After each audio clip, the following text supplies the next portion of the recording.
अस्सलाम वालेकुम दोस्तों, मेरा नाम डॉक्टर लियसगर है और आज की इस वीडियो में हम करंट इलेक्ट्रिसिटी के लाइव लेक्चर नंबर 2 को यहाँ डिस्कस करने जा रहे हैं। तो जिन जिन बच्चों को लाइव वीडियो की नोटिफिकेशन रिसीव हो गई हो तो वो जल्द से जल्द कमेंट सेक्शन में अपना नाम और अपने शहर का नाम जो है वो लाजमी लिखें और साथ ही साथ इस वीडियो का लिंक अपने तमाम दोस्तों तक जो है वो शेयर कर लें ताकि वो भी आज के इस लाइव सेशन में जो है वो पार्टिसिपेशन कर सकें। जैसा कि आप जानते हैं कि लाइव वीडियो की नोटिफिकेशन स्टूडेंट तक पहुंचते हुए तकरीबन 1 मिनट लगता है, तो 1 मिनट होते ही हम बाकायदा आज के इस लाइव सेशन का आगाज़ कर लेंगे। तो ये हमारा करंट इलेक्ट्रिसिटी का लेक्चर नंबर 2 है। इससे पहले हमने कुछ बेसिक डिस्कशन हमने जो है वो करंट के हवाले से की थी एमसीक्यू में, और ओहम्स लॉ से रिलेटेड भी हमने डिस्कशन की थी। आज की वीडियो में हम रेजिस्टेंस और इलेक्ट्रिक पावर के हवाले से चीज़ें जो है वो डिस्कस करने जाएंगे। तो आइए हम स्टार्ट करते हैं। आज का सबसे पहला MCQ, the SI unit of resistivity is, the SI unit of resistivity is. Option A ohm metre, option B ohm metre square, option C ohm metre cube and option D ohm. 4 option आपके पास हैं, आपने एक option जो है वो select करना है। The SI unit of resistivity is, resistivity की एसआई यूनिट क्या है हमें वो बतानी है। जल्दी से comment live chat comment section में अपना एक आंसर लिखें, फिर मैं बताने जा रहा हूं। तो इसका करेक्ट आंसर हमारे पास है the SI unit of resistivity is ohm metre. Resistivity की ऐसा यूनिट जो है वो क्या है, ओहम मीटर है, जबकि रेजिस्टेंस अगर कहा जाए तो आंसर क्या होगा, ओहम। ऐसा यूनिट ऑफ रेजिस्टेंस ओहम है, जबकि ऐसा unit of resistivity ohm metre है। नेक्स्ट एमसीक्यू है the SI unit of conductance is, conductance की हमें जो है वो ऐसा यूनिट बतानी है। Option A ohm, option B ohm metre, option C mho और इसी तरीके से एमएचओ मीटर। तो कंडक्टेंस की हमें क्या करनी है, एसआई यूनिट पूछी जा रही है। The SI unit of conductance is MHO. याद रखिएगा कंडक्टेंस की एसआई यूनिट जो है वो एमएचओ से हम इसको क्या करते हैं, रिप्रेजेंट करते हैं। तो करेक्ट आंसर हमारे पास इसका सी है। नेक्स्ट हमारे पास है if the resistivity of a material is large then it is. हमें कहा जा रहा है एक मटीरियल है जिसकी रेजिस्टिविटी की वैल्यू जो है वो बहुत लार्ज है, देन इट इज, वो क्या है। ऑप्शन ए में कहा जा रहा है then it is, option A a conductor, option B a poor conductor, option C a good conductor, option D an insulator. तो 4 ऑप्शन हमारे पास हैं और हमें एक ऑप्शन जो है वो सेलेक्ट करना है। If the resistivity of a material is large then it is, अगर रेजिस्टिविटी जो है मटीरियल की लार्ज है तो वो क्या होगा, जल्दी से, conductor, poor conductor, good conductor या इंसुलेटर। तो 4 ऑप्शन हमारे पास है और आपने एक ऑप्शन जो है वो सेलेक्ट करना है। तो इसका करेक्ट आंसर है अ पुअर कंडक्टर। रेजिस्टिविटी अगर मटेरियल की लार्ज होती है तो वो क्या होता है, पुअर कंडक्टर होता है। नेक्स्ट हमारे पास है व्हेन अ वायर। अब देखो बच्चा इसमें परेशान होगा, पुअर कंडक्टर और इंसुलेटर। इंसुलेटर तो चीज़ ही अलग हो जाएगी। याद रखिएगा रियल लाइफ में इंसुलेटर नाम की कोई चीज़ होती ही नहीं है। हर चीज़ या तो गुड कंडक्टर है या वो क्या है, पुअर कंडक्टर है। गुड कंडक्टर या बैड कंडक्टर होती है। हर चीज़ से इलेक्ट्रिसिटी गुजारना जो है वो क्या है, मुमकिन है। इंसुलेटर जो है, प्योर इंसुलेटर जो एक आइडियल कंडीशन है। तो रेजिस्टिविटी अगर लार्ज है तो आपने जो है वो क्या कर दिया है, इसको पुअर कंडक्टर इसका बेस्ट आंसर होगा।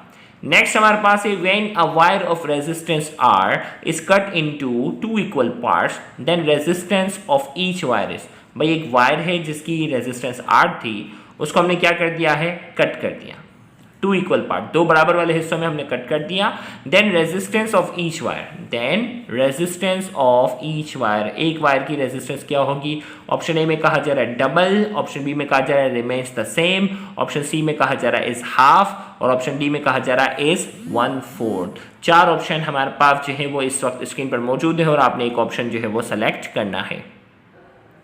तो रेजिस्टेंस जो होती है वो डायरेक्टली प्रोपोर्शनल किसके होती है, लेंथ के। और अगर आपने 2 इक्वल पार्ट में उसको क्या कर दिया है, कट कर दिया है, तो उसकी रेजिस्टेंस क्या हो गई। अगर आपने वायर को 2 इक्वल पार्ट में जो है वो कट कर दिया है तो उसकी लेंथ जो होगी वो हाफ होगी, और लेंथ अगर हाफ हो गई तो उसकी रेजिस्टेंस भी क्या हो जाएगी, हाफ हो जाएगी। तो हमने कहा when a wire of resistance are, when a wire of resistance when a wire, okay, यहां हम बात करने जा रहे हैं लेंथ अगर हाफ हो गई तो रेजिस्टेंस भी क्या हो जाएगी, हाफ हो जाएगी। तो इसका करेक्ट आंसर हमारे पास क्या हो गया, सी। नेक्स्ट हमारे पास है M H O M inverse is the SI unit of. Option A resistance, option B resistivity, option C conductance and option D conductivity. चार ऑप्शन हमारे पास है और हमें एक ऑप्शन जो है वो क्या करना है, सेलेक्ट करना है। तो एम एच ओ जो है वो कंडक्टेंस की यूनिट थी, तो capital M H O metre inverse, ये किसकी यूनिट हो गई, कंडक्टिविटी की। तो इसका करेक्ट आंसर हमारे पास क्या है, D.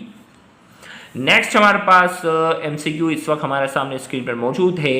If R O is resistance of a conductor at 0 degree centigrade and R T be its resistance at T degree centigrade, then the temperature coefficient of resistance will be। हम यहाँ बात करने जा रहे हैं आर ओ जो है वो रेजिस्टेंस एट 0 डिग्री सेंटीग्रेड है और आर टी जो है resistance at T degree centigrade, यानी कोई भी टेम्परेचर हो सकता है। Then the temperature coefficient of resistance will be, temperature coefficient of resistance का आपने क्या करना है, फॉर्मूला बताना है। ऑप्शन ए अल्फा बराबर है R nought minus R T upon R nought T. Option B alpha बराबर है R nought minus R T upon R T T. Option C में कहा जा रहा है अल्फा बराबर है R T minus R nought upon R nought delta T. Option D में कहा जा रहा है अल्फा बराबर है आर टी बराबर है R nought R one T. चार ऑप्शन हमारे पास हैं और आपने एक ऑप्शन सेलेक्ट करना है। तो टेम्परेचर कोएफिशिएंट ऑफ रेजिस्टेंस का फॉर्मूला मैं बताने जा रहा हूं। तो करेक्ट आंसर इसका जो है वो ऑप्शन सी है, अल्फा बराबर है R T minus R nought upon R nought delta T. Change in resistance per unit initial resistance per kelvin rise in temperature is known as temperature coefficient of resistance. ये इसकी definition पूरी होती है। तो ये formula हमारे पास C is the correct answer. Next हमारे पास है the reciprocal of resistance is known as, the reciprocal of resistance is known as option A reactance, option B conductance, option C conductivity, option D resistivity। the reciprocal of resistance is, चार option आपके पास है। Resistance का जो reciprocal है, resistance का जो reciprocal है वो क्या है, option A B C D. तो चार ऑप्शन आपके पास है और एक ऑप्शन जो है वो सेलेक्ट करना है। तो इसका करेक्ट आंसर हमारे पास है the reciprocal of resistance is known as conductance. Option B is the correct answer.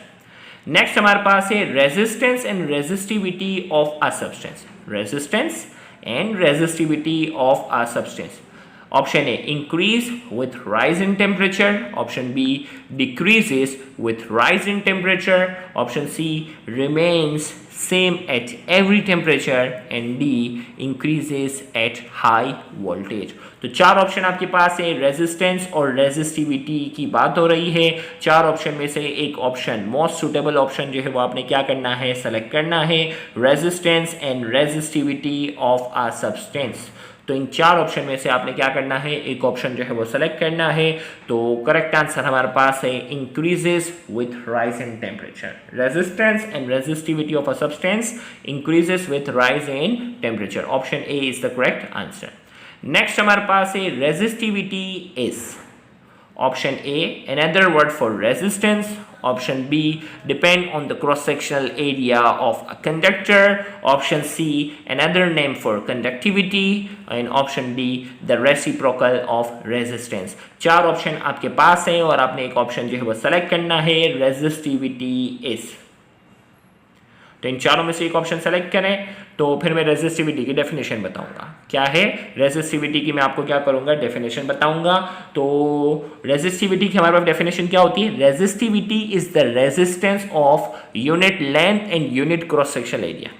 याद रखिएगा रेजिस्टिविटी वाला जो टॉपिक है उसमें इसको डिटेल में डिस्कस हमने किया हुआ है। रेजिस्टिविटी क्या है, resistivity is the resistance of unit length and unit cross sectional area. जब भी हमारे पास लेंथ जो है वो यूनिट हो यानी 1 मीटर, क्रॉस सेक्शनल एरिया कितना हो 1 मीटर स्क्वायर हो, उस वक्त जो भी रेजिस्टेंस होती है उसे हम क्या कहते हैं, रेजिस्टिविटी कहते हैं। तो यहाँ अगर इसकी बात की जाए तो रेजिस्टिविटी में लेंथ और क्रॉस सेक्शनल एरिया तो कांस्टेंट होना चाहिए, यानी इसके ऊपर डिपेंड नहीं करता, बी नहीं है। कंडक्टिविटी का दूसरा नाम नहीं है, रेसिप्रोकल ऑफ रेजिस्टेंस भी नहीं है। तो इसका क्या करेक्ट आंसर हो गया, option a another word for resistance. Resistivity जो है वो रेजिस्टेंस के लिए दूसरा वर्ड यूज होता है, शर्त है कि हमारे पास लेंथ जो है वो 1 मीटर हो, क्रॉस सेक्शनल एरिया जो है वो 1 मीटर स्क्वायर हो। तो इसका करेक्ट आंसर हमारे पास क्या है, option A is the correct answer. Next हमारे पास है the resistance of a rectangular prism having length L and cross sectional area A and compose of a material of resistivity ρ is calculated from. भाई हमें कहा जा रहा है कि रेजिस्टेंस हमें कैलकुलेट करनी है। एक रेक्टेंगुलर प्रिज्म है जिसकी लंबाई जो है लेंथ को L से रिप्रेजेंट किया गया, क्रॉस सेक्शनल एरिया को A से रिप्रेजेंट किया गया है, और उसका जो मटेरियल है और रेजिस्टिविटी जो है उसकी मटेरियल की उसको रो से रिप्रेजेंट किया गया इस कैलकुलेटेड फ्रॉम। कौन से फॉर्मूले से कैलकुलेट होगी? ऑप्शन ए में कहा जा रहा है आर बराबर है रो ए एल, ऑप्शन बी में कहा जा रहा है रेजिस्टेंस बराबर है रो L over A, option C में कहा जा रहा है रेजिस्टेंस बराबर है रो ए अपॉन एल, और ऑप्शन डी में कहा जा रहा है रेजिस्टेंस बराबर है रो अपॉन ए एल। तो 4 ऑप्शन हमारे पास है और हमें एक ऑप्शन जो है वो सेलेक्ट करना है। तो इसका करेक्ट आंसर हमारे पास क्या है, ऑप्शन बी, रेजिस्टेंस बराबर है किसके, rho L over A. Option B is the correct answer. Next हमारे पास है the reciprocal of the resistivity of a material is called its. The reciprocal of the resistivity of a material is called its.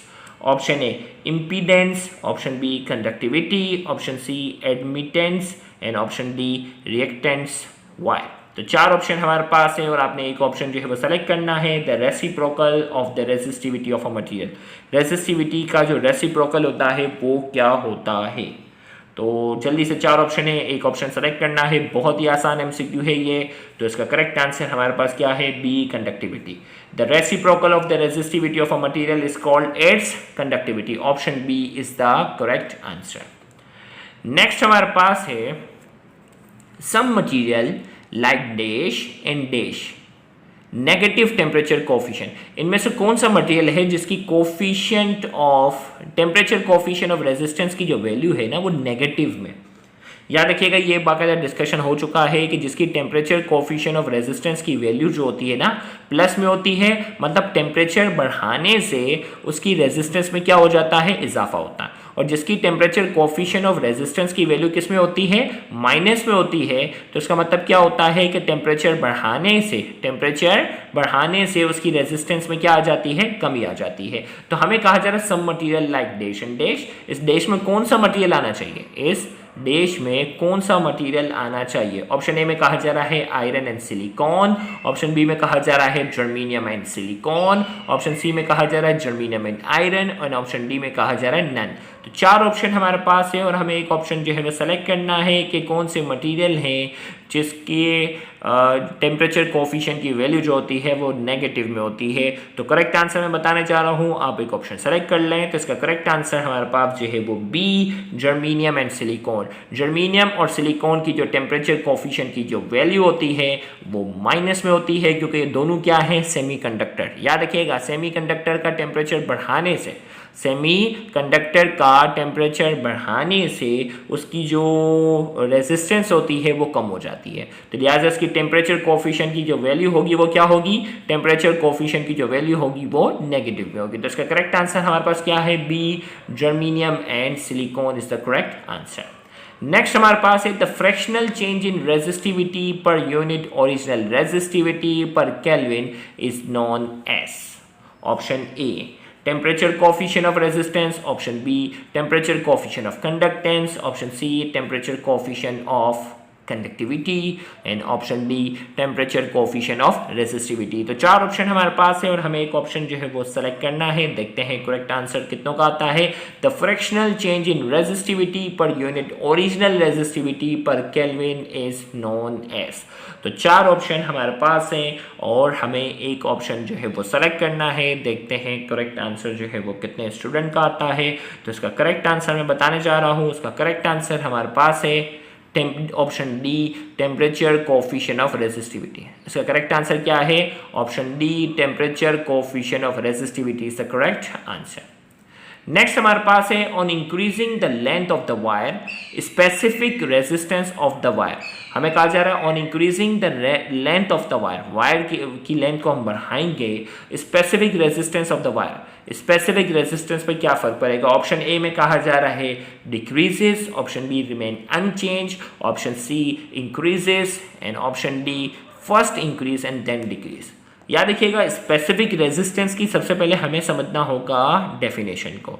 भाई specific resistance वो होता है जिसमें हमने length जो है, रेजिस्टिविटी को स्पेसिफिक रेजिस्टेंस भी कहते हैं, समझ रहे हो? यानी लेंथ इसमें जो है वो कांस्टेंट होनी चाहिए 1 मीटर, क्रॉस सेक्शनल एरिया जो होना चाहिए वो कांस्टेंट होना चाहिए 1 मीटर स्क्वायर। अब यहाँ ये कह रहा है कि on increasing the length of the wire, wire की लेंथ को अगर हम बढ़ाएंगे, क्या करेंगे? वायर की लेंथ को हम बढ़ाएंगे, specific resistance of the wire, wire की जब हम लंबाई को बढ़ाएंगे तो स्पेसिफिक रेजिस्टेंस पर क्या फर्क पड़ेगा? तो स्पेसिफिक रेजिस्टेंस तो कांस्टेंट होता है ना, वायर की लंबाई वगैरह तो इसमें चेंज नहीं कर सकते क्योंकि डेफिनेशन के मुताबिक लेंथ और क्रॉस सेक्शनल एरिया क्या होना चाहिए? कांस्टेंट होना चाहिए। तो लेंथ को अब तो किसी भी मटेरियल की जो स्पेसिफिक रेजिस्टेंस की जो वैल्यू होती है वो कांस्टेंट होती है, वो वायर की लेंथ और इन चीज़ों पर डिपेंड नहीं करती। तो लिहाजा इस MCQ का जो करेक्ट आंसर हमारे पास क्या है? Specific resistance of the wire, हमारे पास उसका क्या हो जाएगा? करेक्ट आंसर हमारे पास जो है रिमेन अनचेंज, ये तो कांस्टेंट रहेगा, B is the correct answer. Next हमारे पास है resistivity of a conductor depend upon, resistivity of a conductor depend upon, conductor की जो रेजिस्टिविटी होती है वो किसके ऊपर डिपेंड करती है? ऑप्शन ए में कहा जा रहा है टेम्परेचर, ऑप्शन बी में कहा जा रहा है nature of the material, option C में कहा जा रहा है both temperature and nature of the material, option D में कहा जा रहा है temperature, length and nature of the material. तो 4 ऑप्शन हमारे पास है और आपने एक ऑप्शन सेलेक्ट करना है। देखते हैं करेक्ट आंसर जो है वो कितने स्टूडेंट का आता है। Resistivity of a conductor depends upon, resistivity of a conductor depends upon, conductor की जो रेजिस्टिविटी होती है वो किसके ऊपर डिपेंड करती है? जल्दी से 4 ऑप्शन आपके पास है और आपने एक ऑप्शन सेलेक्ट करना है। करेक्ट आंसर देखते हैं कितने स्टूडेंट का आता है। Resistivity of a conductor depends upon, तो करेक्ट आंसर इसका हमारे पास जो है both temperature and nature of the material. Her material की रेजिस्टिविटी अलग होती है और ये किसके ऊपर डिपेंड करता है? टेम्परेचर। टेम्परेचर बढ़ाने से रेजिस्टिविटी क्या हो जाती है? बढ़ जाती है। तो सी वाले जितने भी स्टूडेंट हैं उन तमाम को मेरी तरफ से शाबाशी, गुड, बिल्कुल करेक्ट आंसर था आप लोगों का। नेक्स्ट हमारे पास MCQ है the SI unit of temperature coefficient of resistivity, SI unit of temperature coefficient of resistivity. Option A kelvin inverse, option B centigrade inverse, option D Fahrenheit inverse, option D kelvin inverse metre. तो 4 option हमारे पास है। The SI unit of temperature coefficient of resistance, याद रखिएगा temperature coefficient of resistivity तो अगर देखा जाए तो वो भी बन सकती है हमारे पास। तो अगर रेजिस्टिविटी की यूनिट हमारे पास क्या है? रेजिस्टिविटी की हमारे पास जो यूनिट है वो होती है ओहम मीटर और रेजिस्टेंस की यूनिट क्या होती है? ओहम। तो टेम्परेचर कोफिशिएंट ऑफ रेजिस्टेंस की जो यूनिट होती है वो क्या होती है? Kelvin inverse. लेकिन यहाँ पूछा गया है टेम्परेचर कोफिशिएंट ऑफ रेजिस्टिविटी, तो वहाँ ओहम के साथ सिर्फ मीटर लग जाता था ना, तो यहाँ क्या हो जाएगा? यहाँ केल्विन इनवर्स के साथ क्या हो जाएगा? सिर्फ मीटर लग जाएगा। तो करेक्ट आंसर क्या होगा? Kelvin inverse metre. The SI unit of temperature coefficient of resistivity है, this is not temperature coefficient of resistance। तो temperature coefficient of resistance अगर होता, एक मिनट, temperature coefficient of, लेकिन इसको अगर हम बात करते हैं इसमें यूनिट का थोड़ा सा फर्क है। एक मिनट मैं बात कर लूँ, उसको मैं सॉल्व करके ही देख लेता हूँ।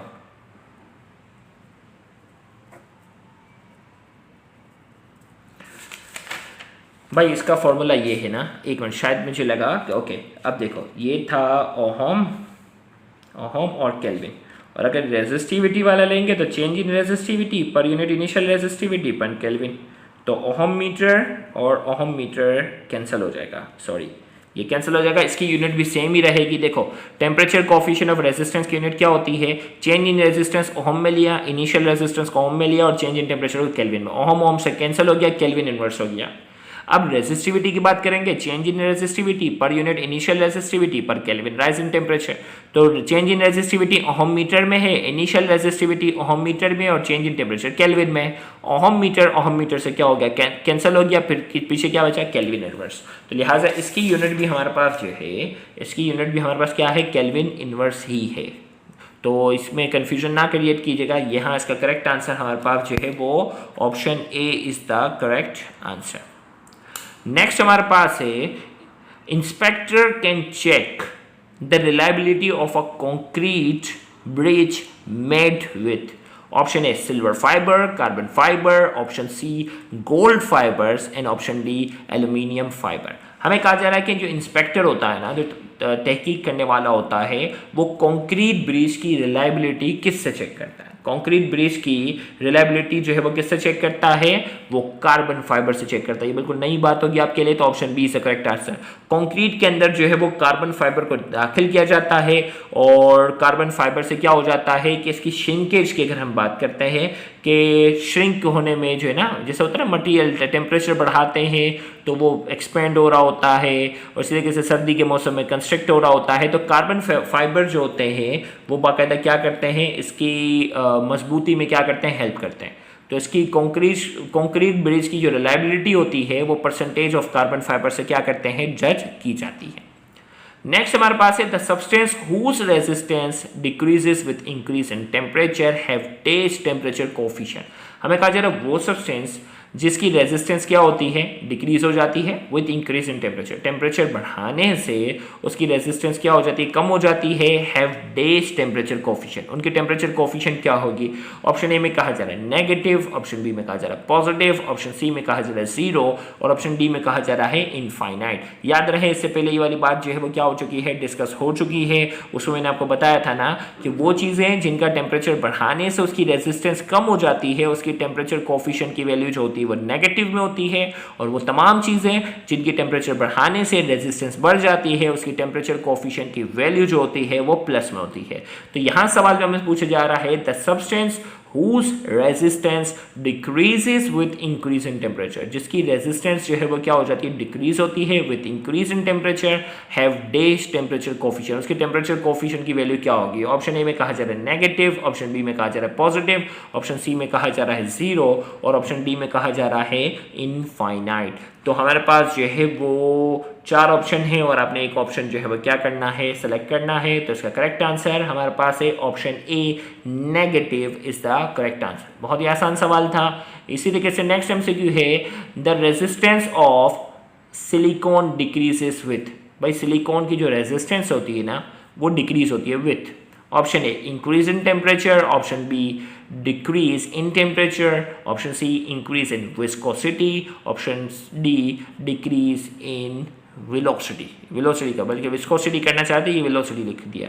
चलो भाई, लेकिन ये आंसर नहीं है। 4 ऑप्शन आपके पास है, जल्दी से एक ऑप्शन जो है वो आप सेलेक्ट करें। देखते हैं करेक्ट आंसर जो है वो कितने स्टूडेंट का आता है। The resistance of silicon decreases with, the resistance of silicon decreases with, silicon की जो रेजिस्टेंस होती है वो डिक्रीज होती है किस लिहाज से? तो 4 ऑप्शन हमारे पास है और आपने एक ऑप्शन जो है वो क्या करना है, सेलेक्ट करना है। तो इसका करेक्ट आंसर है the resistance of silicon decreases with option A increase in temperature, temperature बढ़ाएंगे उसकी रेजिस्टेंस क्या हो जाएगी, कम हो जाएगी। Option A is the correct answer. Next हमारे पास है अ wire of uniform area of cross section A and length L is cut into 2 equal parts, the resistance of each part become. भाई एक वायर है जिसका क्रॉस सेक्शन एरिया ए है, उसकी length जो है वो एल है, is cut into 2 equal parts, 2 हिस्सों में हमने काट दिया। The resistance of each part, एक पार्ट की रेजिस्टेंस क्या होगी? ऑप्शन ए में कहा जा रहा है डबल, ऑप्शन बी में कहा जा रहा है हाफ, ऑप्शन सी में कहा जा रहा है 4 टाइम्स एंड ऑप्शन डी में कहा जा रहा है 1/4 टाइम। तो अभी मैंने आपको बताया था, जल्दी यही मिलता जुलता सवाल आ गया है, तो मैं आपसे एक्सपेक्ट करता हूं कि पहले आपकी तरफ से आंसर जो है वो करेक्ट आना चाहिए। A B C D 4 option आपके पास हैं, देखते हैं करेक्ट आंसर जो है वो कितने स्टूडेंट का आता है। तो बहुत से बच्चों का आंसर जो है वो करेक्ट आया है। भाई एक वायर है जिसका क्रॉस सेक्शन एरिया यूनिफॉर्म है, उसको 2 हिस्सों में हमने कट कर दिया है। The resistance of each part become, her part की रेजिस्टेंस देखो, कट किया तो उसकी लंबाई क्या हो गई, आधी हो गई। लंबाई अगर आधी हो गई तो उसका मतलब इसका करेक्ट आंसर क्या हो गया, लंबाई आधी हो गई तो रेजिस्टेंस भी आधी हो गई। तो करेक्ट आंसर हमारे पास क्या है, B half is the correct answer. Next हमारे पास है specific resistance of material depend upon. Specific resistance जो होती है ना, स्पेसिफिक रेजिस्टेंस जो होती है किसी भी मटेरियल की, जो स्पेसिफिक रेजिस्टेंस यानी रेजिस्टिविटी की बात हो रही है, वो किसके ऊपर डिपेंड करती है? ऑप्शन ए में कहा जा रहा है लेंथ, ऑप्शन बी में कहा जा रहा है एरिया, ऑप्शन सी में कहा जा रहा है टेम्परेचर, और ऑप्शन डी में कहा जा रहा है बोथ ए एंड बी। तो specific resistance of material depend upon, specific जो रेजिस्टेंस है किसी भी मटेरियल की वो किसके ऊपर डिपेंड करेगी। 4 ऑप्शन आपके पास है और आपने एक ऑप्शन सेलेक्ट करना है। देखते हैं करेक्ट आंसर जो है वो कितने स्टूडेंट का आता है। तो करेक्ट आंसर फिर मैं इसका बताने जाऊंगा। तो इसका करेक्ट आंसर हमारे पास जो है वो क्या है? सी, टेम्परेचर। स्पेसिफिक रेजिस्टेंस जो है ना वो रेजिस्टिविटी का दूसरा नाम है। स्पेसिफिक रेजिस्टेंस रेजिस्टिविटी का दूसरा नाम है, और ये बात भी डिस्कस हो चुकी कि रेजिस्टिविटी, गौर से सुनिएगा, रेजिस्टिविटी की जो डेफिनेशन है उसमें यूनिट लेंथ और यूनिट क्रॉस सेक्शनल एरिया, ये दोनों चीज़ें तो कांस्टेंट होना शर्त है। और ये किसके ऊपर डिपेंड करता है? सिर्फ 2 चीज़ों के ऊपर। एक जो है वो नेचर ऑफ मटेरियल की नेचर पे डिपेंड करता है, और दूसरा टेम्परेचर पे। तो लेंथ पे डिपेंड नहीं करता, एरिया पे डिपेंड नहीं करता, बोथ ए एंड बी भी आंसर नहीं। तो यहाँ हमारे पास करेक्ट आंसर क्या है? सी, टेम्परेचर। और टेम्परेचर के साथ दूसरा आंसर क्या होता? नेचर ऑफ मटीरियल के ऊपर, नेचर पे भी क्या करता है? ये डिपेंड करता है। ओके, नेक्स्ट एमसीक्यू है अ certain wire has resistance R, the resistivity of another wire of identical material with the first except for twice its diameter is। हमें कहा जा रहा है कि भाई एक मखसूस वायर है ना, जिसकी एक वायर है जिसकी रेजिस्टेंस R है, और the resistivity of another material of identical, okay देखें, a certain wire has resistance R, एक मखसूस वायर उसकी रेजिस्टेंस R है। The resistivity of another wire of identical material with the first. भाई रेजिस्टिविटी जो है ना वो एक आइडेंटिकल मटेरियल, दूसरा मटेरियल भी जैसा ही है with the first, except for twice its diameter. उसकी डायमीटर जो है वो क्या है? इसके मुकाबले में ट्वाइस है। और अगर डायमीटर ट्वाइस है तो उसकी रेजिस्टेंस पे क्या फ़र्क पड़ेगा? तो मैं यहाँ थोड़ा सा आपको बता देता हूँ। भाई रेजिस्टेंस का फॉर्मूला ये था ना, R बराबर है रो L ओवर A, और A जो है वो क्या है? Cross sectional area. तो ये क्या हो गया? रो L, A क्या हो गया? पाई R स्क्वायर। डायमीटर जो है वो ट्वाइस ऑफ रेडियस होती है। डायमीटर क्या है? ट्वाइस ऑफ रेडियस है। अगर किसी चीज़ की रेडियस डबल है तो डायमीटर भी डबल है, रेडियस डबल है तो डायमीटर भी डबल है। देखा, रेडियस अगर जो है वो इनिशियली 2 थी, 2 मल्टीप्लाई बाई 2 कितना हो गया? 4। तो डायमीटर यहाँ 4 हो गया ना। और अगर रेडियस को अगर मैं डबल कर देता हूँ, 2 की जगह मैं रेडियस को कर देता हूँ 4 कर देता हूँ, तो 4 मल्टीप्लाई बाई 2 कितना हो गया? 8। तो डायमीटर भी पहले 4 थी, तो 4 की जगह क्या हो गई? 8 हो गए। दोनों के दरमियान कौन सा रिलेशन है? डायरेक्ट। अगर डायमीटर डबल है तो रेडियस भी डबल है, और अगर रेडियस डबल है तो 2 का स्क्वायर कितना हो जाएगा? 4। तो रेजिस्टेंस क्या, बाकी सारी चीज़ें सेम है। 2 अगर रेडियस को मैं डबल करता हूँ तो इसका स्क्वायर कितना हो जाएगा? 4, यानी रेजिस्टेंस जो होगी वो 4 टाइम कम हो जाएगी, क्योंकि कौन सा रिलेशन है? इनवर्स रिलेशन है। तो इस एमसीक्यू का देखो करेक्ट आंसर क्या होना चाहिए? करेक्ट आंसर इस एमसीक्यू का जो करेक्ट आंसर हमारे पास है 1/4R, 4 गुना क्या हो जाएगी? कम हो जाएगी। ये MDCAT 2020 का सवाल था। The change in resistance of a metallic conductor at temperature below 0 degree centigrade. हमें कहा जा रहा है the change in resistance of metallic, एक मेटेलिक कंडक्टर है, उसकी चेंज इन रेजिस्टेंस की बात करेंगे, टेम्परेचर कितना रखेंगे? 0 से कम। Option A non linear, option B curve, option C linear, और ऑप्शन डी में कहा जा रहा है कर्वी लीनियर। तो 4 ऑप्शन हमारे पास है और आपने एक ऑप्शन जो है वो सेलेक्ट करना है। तो एक आंसर्स का जो है वो क्या है? 0 डिग्री सेंटीग्रेड से भी कम पर उसकी जो चेंज होता है वो लीनियर ही होता है। क्या होता है? लीनियर ही होता है, बिल्कुल कम होता जाएगा। नेक्स्ट हमारे पास जो है अ कॉपर वायर, नेक्स्ट हमारे पास एमसीक्यू है a copper wire has length L and cross sectional area A, its resistance is R, if we have half the length and half the diameter of wire, then what will be the resistance of this wire? एक copper wire है जिसकी लंबाई L है, cross sectional area A है, उस वक्त उसकी resistance थी R। हमें कहा जा रहा हम उसकी लंबाई को जो है वो क्या कर देते हैं? हाफ कर देते हैं, और उसकी डायमीटर को भी क्या कर देते हैं? हाफ कर देते हैं। Then what will be the resistance of this wire? Diameter भी हाफ करनी, ओके। तो अभी मैंने आपके सामने ये जो फॉर्मूला रखा था, एक मिनट, मैंने आपके सामने अभी ये लिखा था ना मैंने आपके सामने, ओके। अब देखो भाई, लेंथ अगर हाफ कर रहे हैं तो रेजिस्टेंस और लेंथ के दरमियान डायरेक्ट रिलेशन है, लेंथ हाफ होगी तो रेजिस्टेंस भी क्या हो जाएगी, हाफ। और इसी तरीके से अगर डायमीटर अगर हाफ है, गौर से सुनिएगा, डायमीटर अगर हाफ है तो रेजिस्टेंस जो होगी वो कितने हो जाएगी, 4 टाइम बढ़ जाएगी। इन्वर्स रिलेशन है ना बाबा, तो ये हो गया। अब पहला फैक्टर्स को हाफ कर रहा है, दूसरा फैक्टर्स को 4 गुना बढ़ा रहा है, तो 4 डिवाइडेड बाई 2 कितना आंसर आएगा, 2r। पहला फैक्टर देखो, लेंथ को हाफ किया, रेजिस्टेंस हाफ हो गई।